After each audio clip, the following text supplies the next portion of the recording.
अपने आप को। धमकी? तुम मुझे धमकी दे रहे हो? डरपोक, औकात क्या है तुम्हारी? हाँ, जो करना है तुम कर लो, लेकिन मैं तुमसे दोबारा रिश्ता नहीं जोड़ने वाली।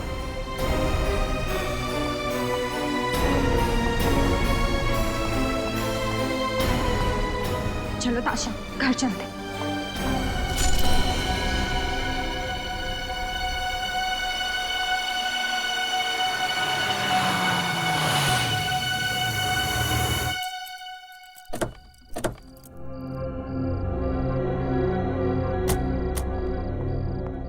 ये ले चाबी। चल यार, इतना मूड क्यों अपसेट करके रखा है तूने? मधु, मधु तू फिक्र मत कर, सब कुछ ठीक हो जाएगा, थोड़ा सब्र कर। मैं नमित की हरकतों से ना परेशान हो चुकी हूँ। ऐसा कैसे कर सकता है मेरे साथ? पार्टी में सबके सामने कितनी बेइज्जती की उसने मेरी। ऐसे कैसे बात कर सकता है वो मेरे साथ? ताशा, मधु, मैं तेरा गुस्सा अच्छे से समझती हूँ, लेकिन तू ये भी तो सोच कि तुम दोनों का अभी तो ब्रेकअप हुआ है, थोड़ा टाइम पहले। हो सकता है कि वो बर्दाश्त ही नहीं कर पा रहा है कि तू उसकी गर्लफ्रेंड नहीं है अब। सारे लड़कों की ना यही प्रॉब्लम होती है। लेकिन आई एम टेलिंग यू ताशा, अगर आगे से उसने ऐसा कुछ भी करने की कोशिश की ना मेरे साथ, तो मैं बिल्कुल बर्दाश्त नहीं करूंगी। सीधे पुलिस कंप्लेन करने वाली हूँ मैं। अरे बाबा, नमित ऐसा कुछ करेगा ही नहीं, और अगर ऐसा कुछ करेगा नहीं तो पुलिस के पास तुझे जाने की जरूरत पड़ेगी नहीं। ओके, चल मैं सोने जा रही हूँ। आज पार्टी में बहुत डांस किया यार, बहुत थक गए। ताशा, हाँ मुझे ना तुझसे कुछ बात करनी थी। तो बोल ना, रुक क्यों गई? अभी नहीं, अभी काफी रात हो चुकी है, कल बात करते हैं। कोई बात तुझे परेशान कर रही है ना? नहीं नहीं ताशा, परेशानी वाली कोई बात नहीं है, बस तुम्हारी पेंटिंग को लेके बात थी। कल सुबह बात करते हैं। चल, गुड नाइट। Good night.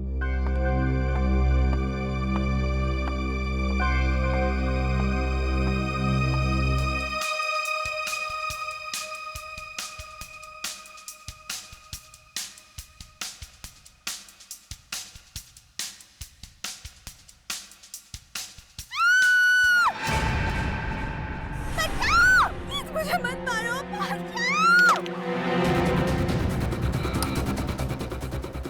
मधु, छोड़ो, मधु, मत मारो मुझे, प्लीज मुझे मत मारो, छोड़ो मुझे, छोड़ो, मत मधु, मारो मुझे, बचाओ,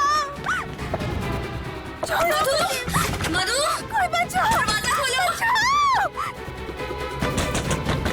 मधु दरवाजा खोलो, बचाओ, मधु, कोई बचाओ।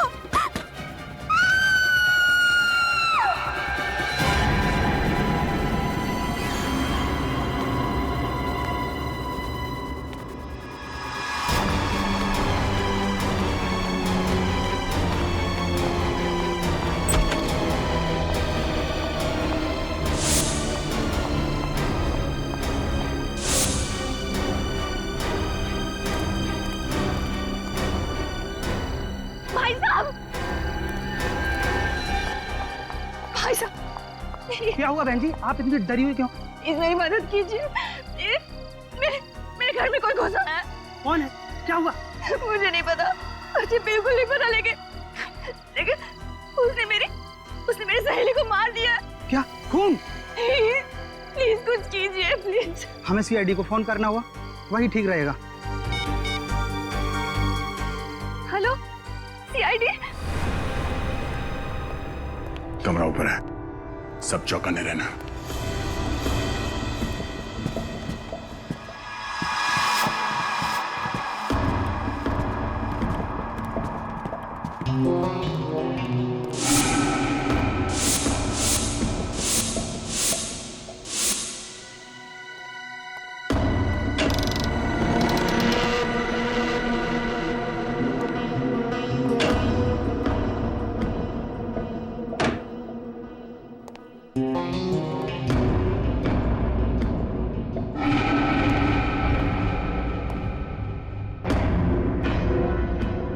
खिड़की या दरवाजा तो अंदर से बंद है। सर यहाँ पे तो कोई दिख नहीं रहा। नहीं सर, अंदर कोई। कमरा साफ सुथरा है, कोई तोड़फोड़ या हाथापाई के निशान भी नहीं है। ताशा को अंदर बुला। ताशा, हमें बताओ एग्जैक्टली यहाँ पे हुआ क्या था?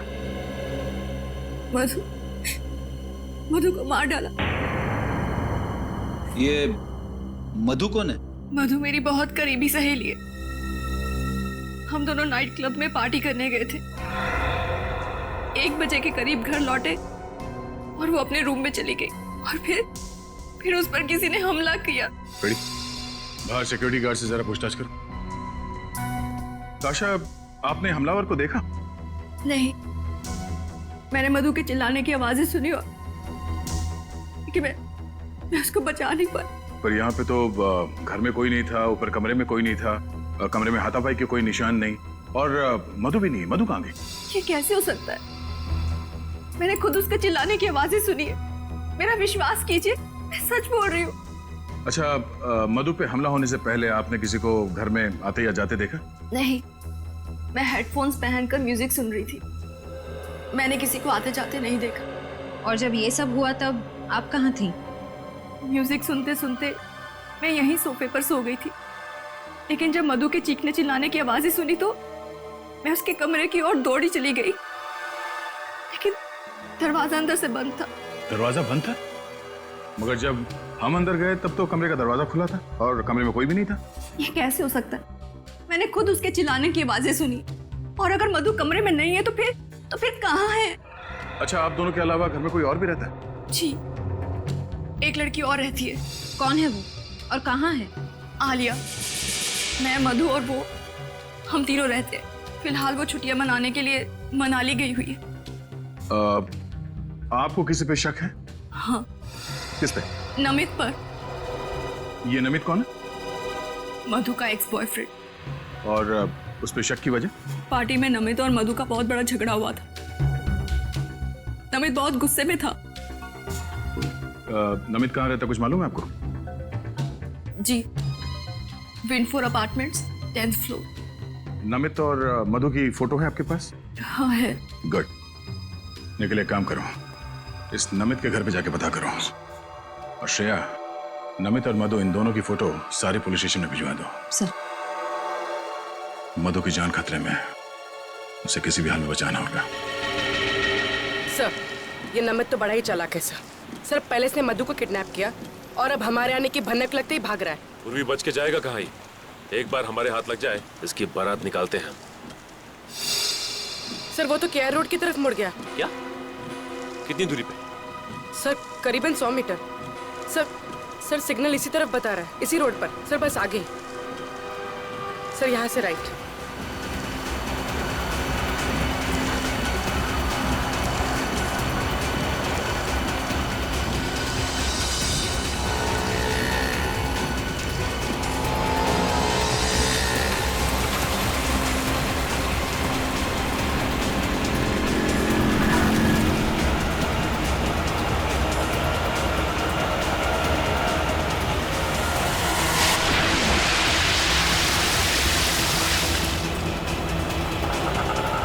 सर, नमित इसी रिक्शा में।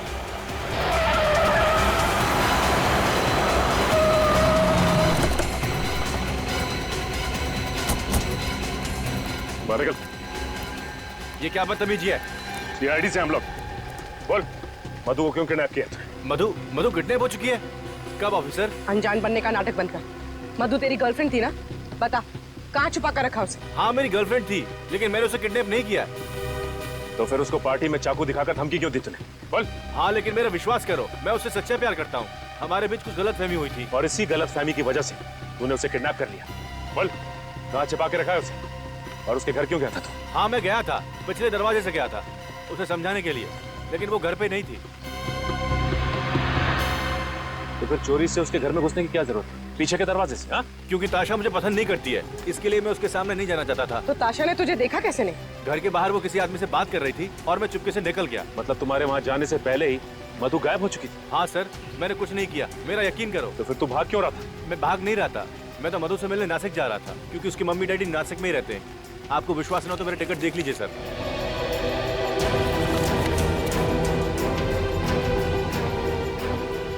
आखिरी बार कब बात हुई थी मधु से? पार्टी के बाद करीब 12:30 बजे।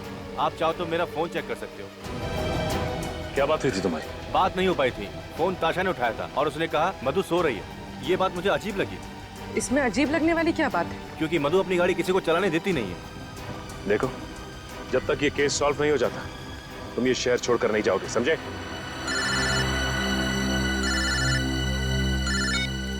हेलो? हाँ, क्या? कहाँ पे? ठीक है, हम लोग अभी पहुंचते हैं।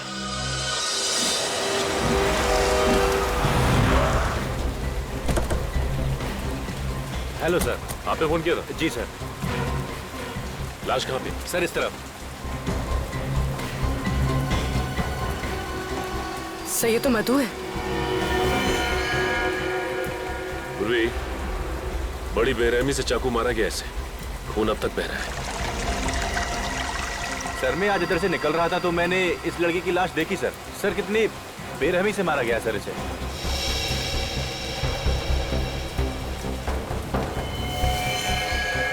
सर ये देखिए, सर झाड़ियों पर भी खून लगा हुआ है। हाँ। सर इसके शरीर पे कोई खरोच का निशान नहीं। इसका मतलब इसकी खूनी के साथ कोई हाथापाई नहीं हुई।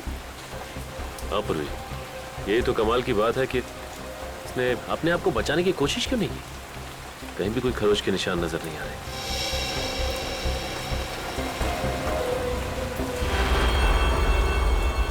सर वो देखिए,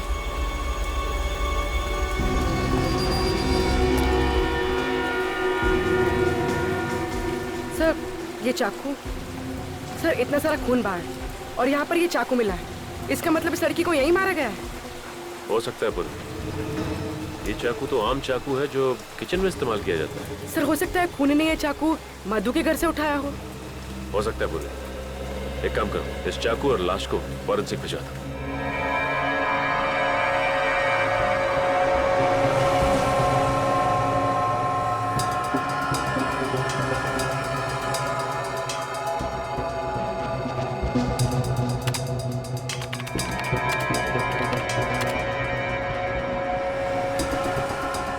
ओ, ये बात है। क्या बात है डॉक्टर साहब? रजत, जिस किसी ने भी इस मधु का खून किया है ना, वो इससे बहुत ज्यादा नफरत करता है। इतनी नफरत करता है कि इसे तड़पा तड़पा कर मारना चाहता है। हाँ सर, जिस बेरहमी से ये वार किया है उससे तो साफ मालूम पड़ता है कि खूनी कितना निर्दयी होगा। होगा नहीं श्रेया, होगी। क्या होगी? हाँ होगी। वैसे आपको ये बता दूं, मधु के खून में बहुत ज्यादा मात्रा में ड्रग्स पाई गई है।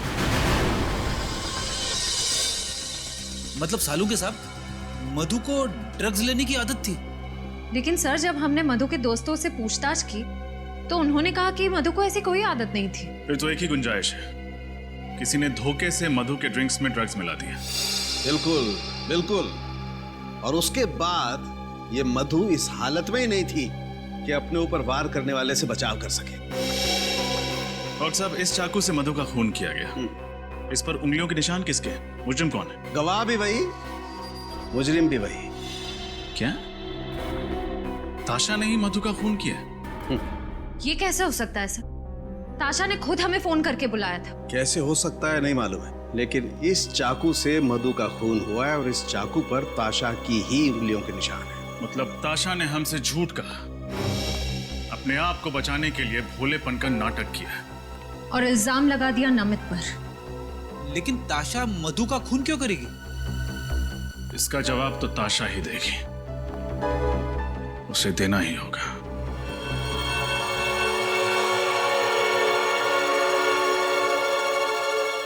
ये सब क्या हो गया है?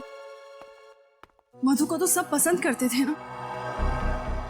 सुदेश जी, मुझे नमित पर बहुत शक हो रहा है। इतना घिनौना काम उसके अलावा और कोई कर ही नहीं सकता। देखो, मधु के कातिल को पकड़ना सीआईडी की जिम्मेदारी है। तुम अपनी जिम्मेदारी पे ध्यान दो ना। आर्ट एग्जीबिशन को कामयाब करना तुम्हारी जिम्मेदारी है, उस पे कंसंट्रेट करो, समझी? अरे आप लोग यहाँ, कुछ पता चला क्या? हाँ, थोड़ा बहुत पता चला है, बाकी आपसे जानना है। आपकी तारीफ? जी, ये मेरे आर्ट टीचर हैं, मिस्टर सुदेश। मुझे पेंटिंग सिखाते हैं। क्या क्या नमित पकड़ा गया? क्या उसने मान लिया कि मधु का खून उसने किया है? अब तो नाटक बंद कीजिए ताशा। हमें पता चल गया है कि मधु को आपने मारा है। खूनी नमित नहीं, आप हैं। वैसे मानना पड़ेगा, हमें गुमराह करने का प्लान अच्छा बनाया था आपने। खुद खून किया और खुद फोन करके हमें बुला लिया ताकि किसी को आप पे शक ना हो। ये झूठा इल्जाम है। भला ताशा मधु का खून क्यों करेगी? और मधु से ताशा की दुश्मनी क्या है? दुश्मनी की वजह तो ताशा ही बताएंगी। अब चुप रहने से कोई फायदा नहीं है ताशा जी। बताइए, क्यों मारा आपने अपनी सहेली को? मुझे यकीन नहीं हो रहा है, आप लोग मुझ पर शक कर रहे हैं। ठोस सबूत है हमारे पास। निखिल ये वही चाकू है जिससे मधु जी का खून हुआ है। इस पर आपकी, ताशा जी आपकी उंगलियों के निशान हैं। ये कैसे हो सकता है? मैं क्यों मारूंगी मधु को? आपको हमारे साथ सीआईडी ब्यूरो चलना पड़ेगा। बताओ ताशा, क्यों मारा तुमने मधु को? मैं कितनी बार कह चुकी हूँ आपसे, मैंने मधु को नहीं मारा है। मैं सच कह रही हूँ। ठीक है, अभी पता चल जाएगा तुम सच बोल रही हो या झूठ। श्रेया, चलिए। ये सब क्या है? ये आप लोग क्या कर रहे हैं मेरे साथ? आपका सच कितना सच है ये पता लगा रहे हैं। बैठिए।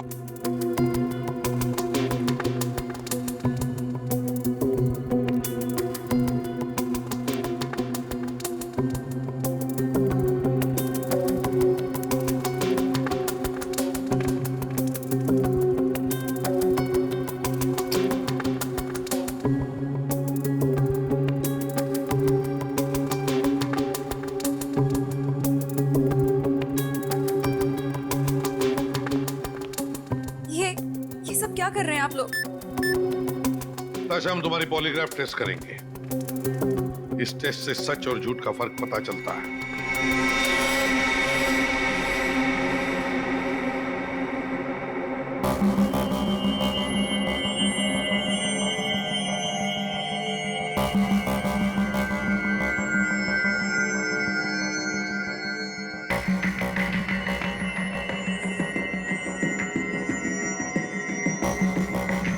बताओ ताशा, क्यों मारा तुमने मधु को?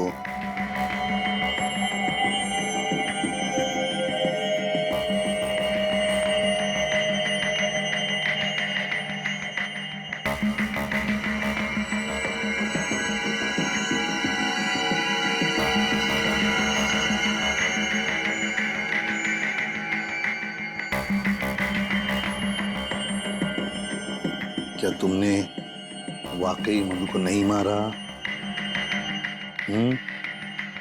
मारा या नहीं मारा?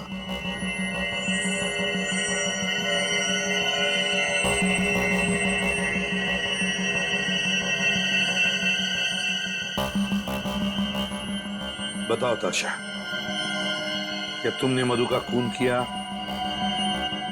नहीं, मैंने मधु को नहीं मारा।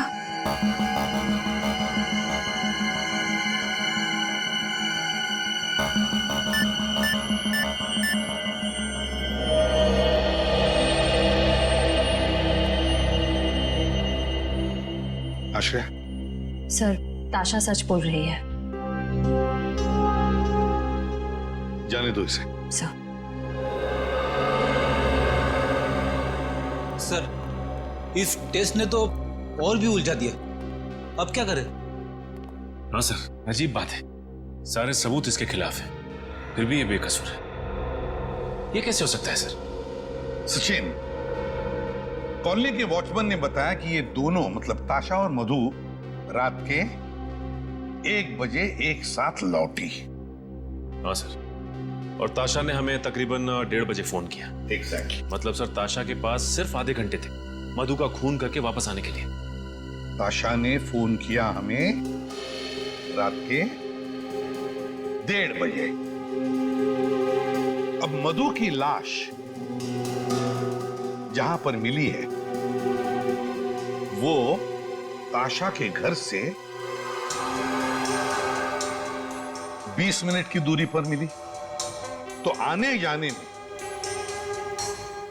ताशा को आने जाने में 40 मिनट लगने चाहिए। ये आने जाने में 40 मिनट? तो फिर सर आधे घंटे में ताशा ने अपने घर से फोन कैसे किया होगा? एग्जैक्टली आधे घंटे में फोन कैसे किया होगा, है ना?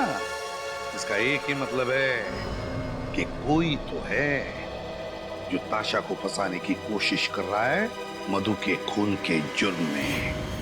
अब सर अब आपको ऐसा क्यों लग रहा है? जरा सोचो फ्रेडी, सोचो। साळुंखे को मधु के खून में से ड्रग्स मिले हैं, तो हो सकता है कि उस पार्टी में मधु के ड्रिंक में किसी ने ड्रग्स डाले। सर ये मुमकिन है, क्योंकि जिस रात मधु का खून हुआ उस रात ताशा और मधु दोनों पब से पार्टी करके लौट रहे थे। बस तो फिर सचिन, उस पब में जाकर पता लगाओ उस पार्टी में कौन कौन आया था और क्या क्या हुआ था।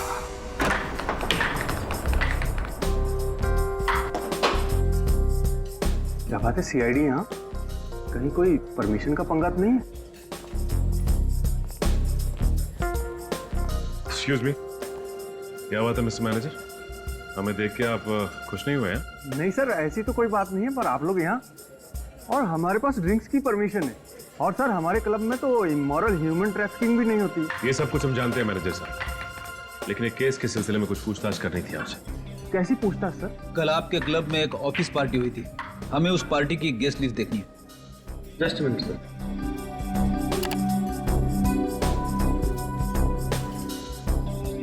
ये लीजिए सर, ये उस पार्टी गेस्ट लिस्ट। सर इस लिस्ट में एक नाम जाना पहचाना सा लग रहा है। कौन सा नाम? सर आलिया क्या, ताशा की रूममेट? मगर ताशा तो कह रही थी कि आलिया फिलहाल छुट्टियां मनाने शहर से बाहर गई हुई है, मनाली में। बड़ी हो सकता है उसने हमसे झूठ बोला। ये देखो, आलिया के नाम के सामने ये लैंडलाइन नंबर लिखा हुआ है। कहीं ये नंबर उसी जगह का तो नहीं है जहां पे ये तीनों साथ में रहती थी? लेकिन सर हमें उस घर में कोई लैंडलाइन फोन मिला ही नहीं। एक काम करो निखिल, इस नंबर पे जरा फोन लगाओ, देखो क्या पता चलता है।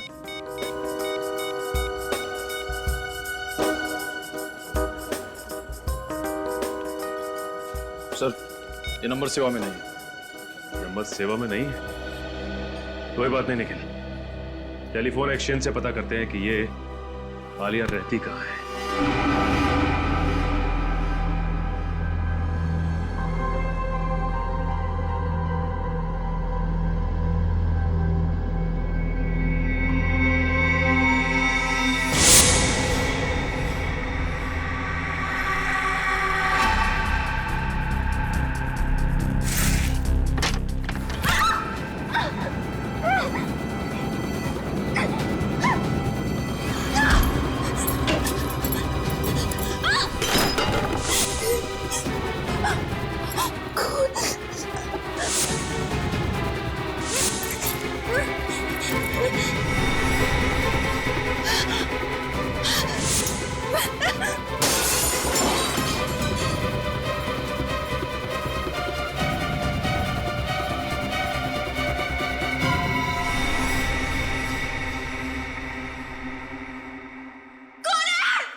लगता है हमारे आने से पहले ही आलिया यहाँ से भाग गई। उसे हमारे आने की भनक लग गई होगी। लगता तो ऐसा ही है। बड़े आस पड़ोस में जाके पता करो इस आलिया के बारे में।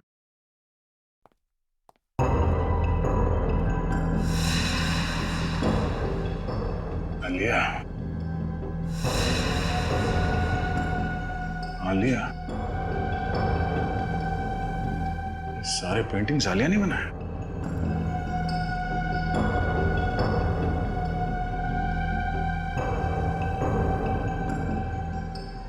सर, आवड़ी, मैंने पड़ोस के मकान में रहने वाली एक औरत से पूछा, वो भी आलिया को नहीं जानती। उसका कहना है कि ये घर ज्यादातर बंद ही रहता है। ओह, यहाँ भी कुछ नहीं मिला। आलिया की फोटो तक नहीं मिली यहाँ पे। एक बात समझ में नहीं आ रही है सर, अगर आलिया ताशा और मधु के साथ रहती थी तो फिर उसे इस घर की क्या जरूरत थी?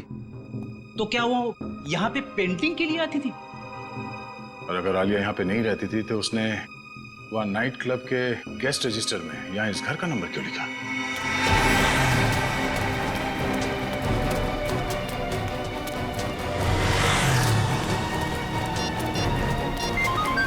ताशा का फोन?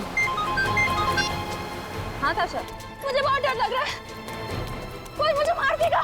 देखिए, आप डरिए मत, आप जहाँ पर हैं वहीं रुकिए, हम अभी पहुँच रहे हैं। हाँ, ठीक है।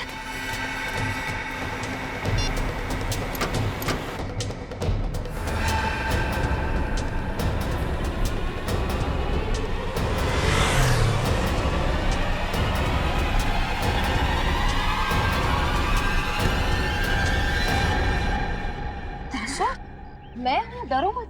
अच्छा हुआ आप आ गए, अगर आप नहीं आते तो आज न जाने मेरे साथ क्या हो जाता। देखिए शांत हो जाइए, कुछ नहीं होगा आपको।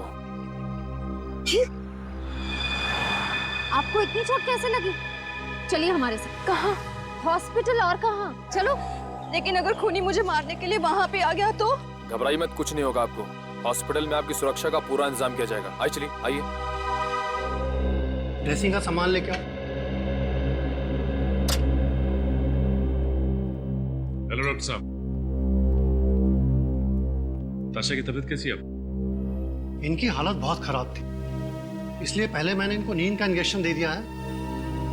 अब इनके घाव पर ड्रेसिंग करनी बाकी। मैं देख सकता हूँ? श्योर। Thank you.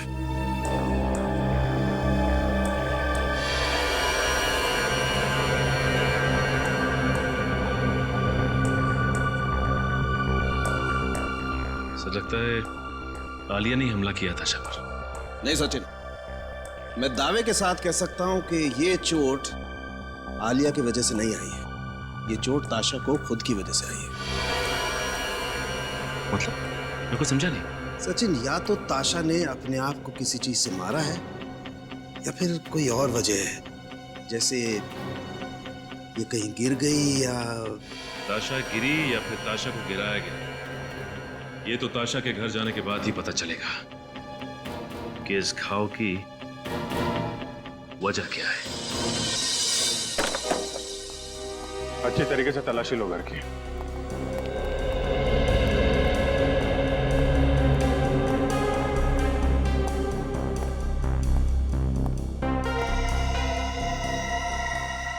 ये ताशा को पेंटिंग जमा करने का शौक था?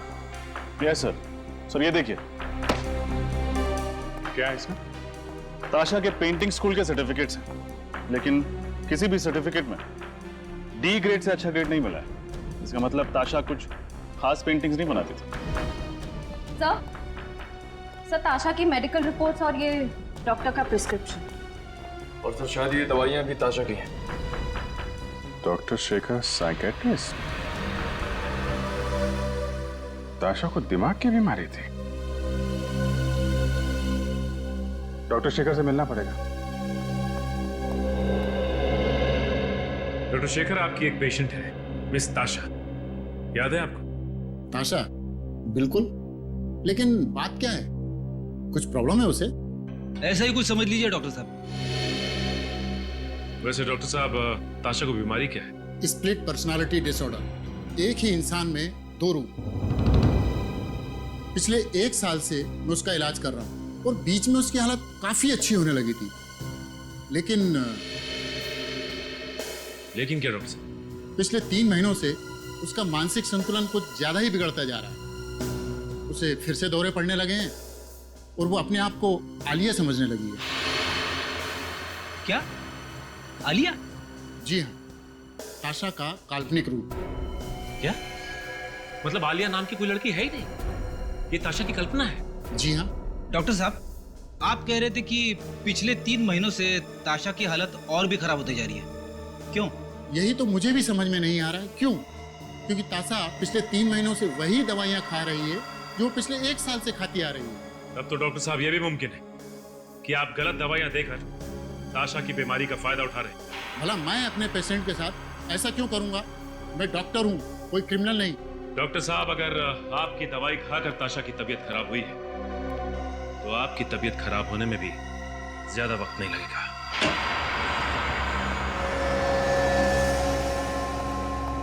अरे डॉक्टर शेखर, कितने सालों के बाद कैसे हो यार?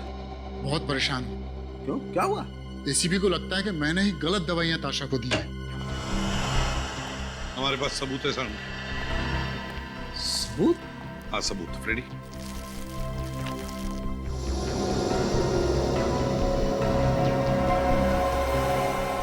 ये दवाइयां हमें ताशा के घर से मिली और ये सारी दवाइयां डॉक्टर शेखर ने प्रिस्क्राइब की है। लेकिन बॉस, जो व्यक्ति स्प्लिट पर्सनैलिटी का शिकार होता है उसे यही दवाई दी जाती है। इसमें कुछ गलत नहीं किया इसने। मान लिया ना सालुंखे, मगर मुझे शक है कि इन कैप्सूल्स में कुछ और ही है। ऐसा कैसे हो सकता है? चेक कर ले। ठीक है, मैं चेक करता हूं।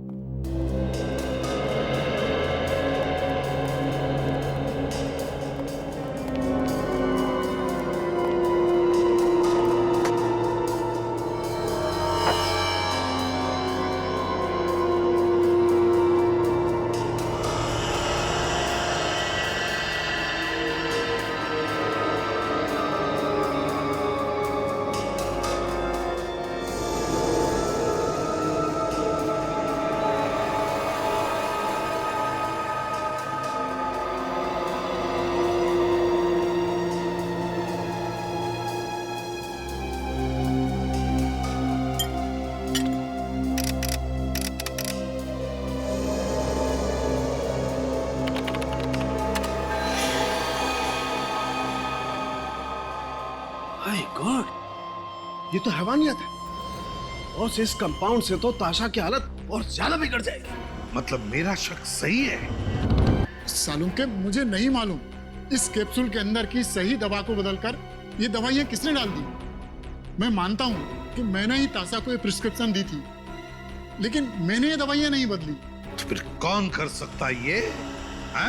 बस मैं डॉक्टर शेखर को बहुत अच्छी तरह से जानता हूँ, काफी सालों से जानता हूँ। ये ऐसी गिरी हुई हरकत नहीं कर सकता है, इसकी गारंटी मैं लेता हूँ। ठीक है, देख सालुंखे, तू डॉक्टर शेखर की गारंटी ले रहा है इसलिए मैं इन्हें छोड़ रहा हूं, वरना तू जानता है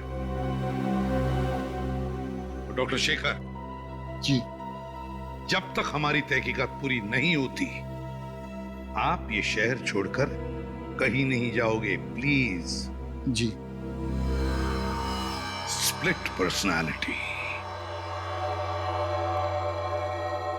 स्प्लिट पर्सनालिटी, एक ताशा और दो रूप। इस ताशा पर नजर रखो ताशा पर।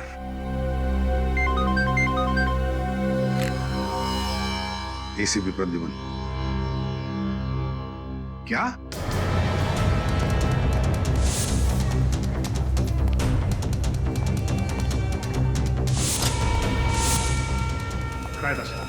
जी सर, पता नहीं। रिसेप्शन पर पता करते हैं। डॉक्टर साहब, ताशा कहाँ है? वो अचानक से कहीं चली गई, इसीलिए मैंने आपको फोन किया। अचानक कहाँ गायब हो सकती है? आप में से किसी ने देखा उसे? सर मैंने देखा है, ताशा काले रंग के कार में बैठकर चली गई। ठीक है, पार्किंग लॉट से उस गाड़ी वाले का नंबर लेते हैं। शायद ताशा जिस गाड़ी में से भागी वो गाड़ी कहाँ पर है, कुछ पता चला? नहीं सर, हाईवे पुलिस या चेक पोस्ट से अभी तक कोई खबर नहीं आई। कोई तो है जो ताशा की बीमारी का फायदा उठा रहा है। और सर, ये जो कोई भी है ताशा के बहुत करीब है और उसे अच्छी तरह से जानता है। हाँ एग्जैक्टली। सर, ताशा जिस गाड़ी में से भागी है उस गाड़ी का पता चल गया सर। वो गाड़ी उसी के नाम पे रजिस्टर है। गाड़ी ताशा के नाम पर ही रजिस्टर है, तो फिर खूनी शायद उसी गाड़ी में ताशा को लेकर गया होगा। वैसे भी सर खूनी गलत दवाइयां देके ताशा को सम्मोहित कर रहा था, और उसी की बात सुनकर ताशा हॉस्पिटल से भागी भी होगी। मगर कौन हो सकता है ये? कौन कर सकता है ये सब? नहीं ये सुदेश तो नहीं? सुदेश? हाँ सुदेश, वही चित्रकार, वो पेंटर जो ताशा और आलिया को पेंटिंग सिखाता था। सर वही जो ताशा की हमेशा तरफदारी करता रहता था। हाँ वही, ताशा के आसपास ही तो रहता था, और वो ताशा की बीमारी के बारे में भी जानता था, और ये भी जानता था कि ताशा अपनी दिमाग की बीमारी के लिए इलाज करवा रही है। सचिन एक काम करो, उस डॉक्टर को फोन करो जो इलाज करा रहा है। सर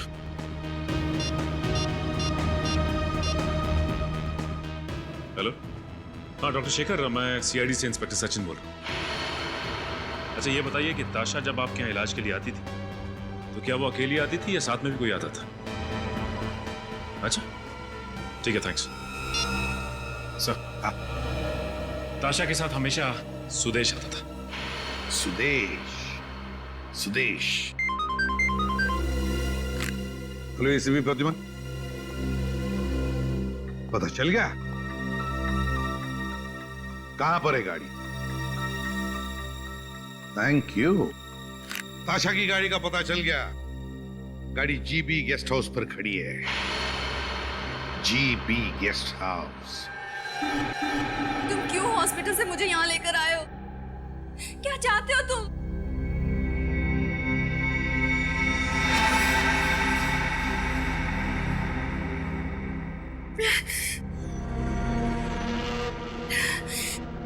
मेरा सर दुख रहा है, मुझे मेरी दवा चाहिए।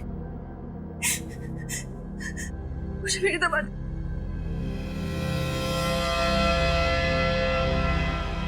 मेरी दवा, मेरी दवा।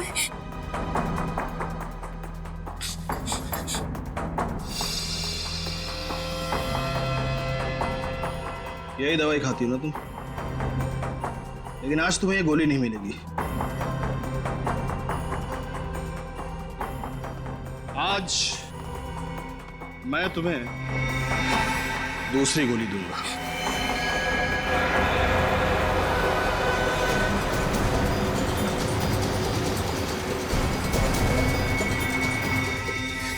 मुझे मत मारो, मुझे जाने दो प्लीज, मुझे जाने दो, नहीं तो मैं तुम्हें सीआईडी को सब कुछ बता दूंगी। इसीलिए मैं तुम्हें मारना चाहता हूं, क्योंकि तुम सीआईडी को सब कुछ बता दोगी।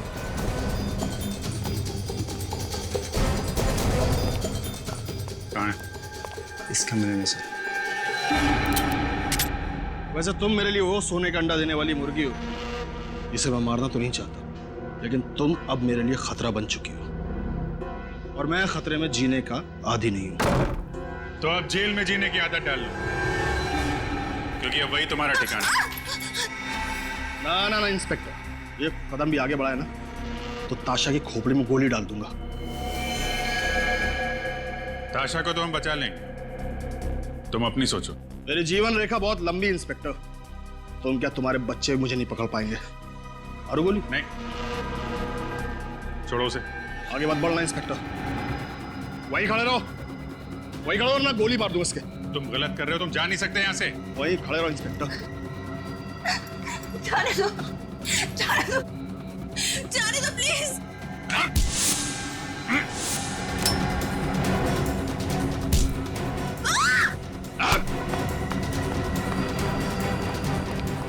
कहाँ गया? सर पकड़ो उसे। सर ठीक है, हॉस्पिटल लेके जाओ जल्दी।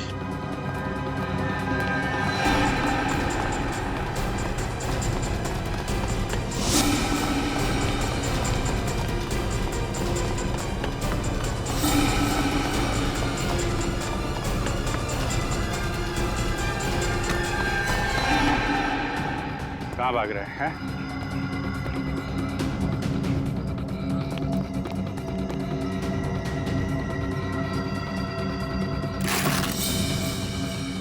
आगे मत बढ़ना, आगे मत बढ़ना वरना सर फोड़ दूंगा। आगे मत बढ़ना।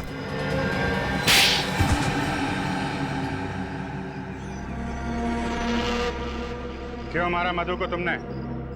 क्योंकि वो मेरा राज जान गई थी। कैसा राज? यही कि मैंने ताशा की दवाई बदल दी थी, जिससे उसकी बीमारी कम नहीं होगी बल्कि और बढ़ेगी। ऐसा करने की वजह? ताशा का दूसरा रूप आलिया, जिससे मुझे फायदा था। ताशा जब आलिया के रूप में आती थी तो बहुत अच्छी पेंटिंग करती थी।